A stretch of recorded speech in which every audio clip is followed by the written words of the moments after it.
അസ്സലാമു അലൈക്കും വറഹ്മത്തുള്ളാ. തെന്നിന്ത്യയിലെ ചരിത്രപ്രസിദ്ധമായ മമ്പുറം മഖാമിൻ്റെ ചാരയായി നിലകൊള്ളുന്ന പള്ളിയാണ് ഒറ്റക്കാലുമ്മൽ പള്ളി. മമ്പുറം സയ്യിദ് അലവി റളിയല്ലാഹു അൻഹു നിർമ്മിച്ച പള്ളിയാണ് ഇത്. പുത്തൻ മാളിയേക്കൽ പള്ളി എന്നാണ് ഈ പള്ളിയുടെ യഥാർത്ഥ പേര്. ഒറ്റ തൂണിനാൽ നിർമ്മിക്കപ്പെട്ടതുകൊണ്ടാണ് ഒറ്റക്കാലുമ്മൽ പള്ളി എന്ന പേര് വരാൻ കാരണം.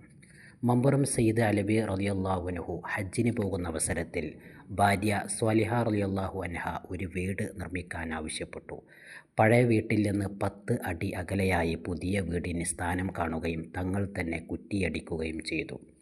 തങ്ങൾ ഹജ്ജിന് പോയതിനു ശേഷം വീടിന് തറയിട്ടു. തങ്ങൾ തിരിച്ചു വന്നപ്പോൾ ഉയരമുള്ള തറ കണ്ടപ്പോൾ തങ്ങൾ ചോദിച്ചു, ഇത് എന്താണ്? അപ്പോൾ മകൻ സയ്യിദ് ഫസൽ റളിയല്ലാഹു അൻഹും പൗത്രൻ അഹമ്മദ് ജിഫ്രി റളിയല്ലാഹു അൻഹും പറഞ്ഞു, മഴക്കാലമായാൽ ഇവിടെ വെള്ളം കയറും, അതിനാൽ തറ ഉയർത്തിക്കെട്ടിയതാണ്. ഇത് കേട്ട മമ്പുറം തങ്ങൾ പറഞ്ഞു, ഇവിടെ നമുക്ക് പള്ളി നിർമ്മിക്കാം, ജുമഅയും തുടങ്ങാം. സ്വന്തം വീടിൻ്റെ തറ പോലും, സ്വന്തം വീടിൻ്റെ സ്ഥലം പോലും പള്ളിക്ക് വേണ്ടി മാറ്റിവെച്ച മഹാനാണ് സയ്യിദ് അലവി റളിയല്ലാഹു അൻഹു. അങ്ങനെയാണ് ഒറ്റക്കാലുമ്മൽ പള്ളി എന്ന ഈ പള്ളിയുടെ ആരംഭം കുറിക്കുന്നത്.